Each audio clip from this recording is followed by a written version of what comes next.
have money to pay my bills. Stayed on my knees, and I prayed, and I said, Lord, please start opening doors for Hilleliyah Ministries. A lot of people told me, no, I don't see you doing ministry. You're a nurse. You're supposed to be a doctor. I don't see you doing ministries. But like I said, a lot of people will kick you down. Wow. A lot of people will leave you in that pit. But God will lift you up. Yes.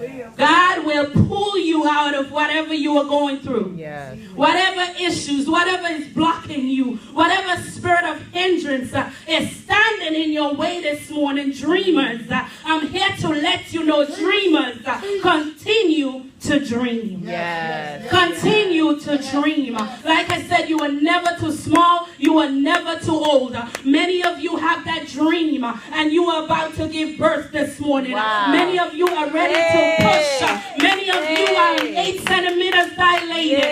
Many of you, God is saying, right now is your time to push. Right now is the time to write that book. Right now is the time to start that ministry. Right now is the time to start that business that I have called you.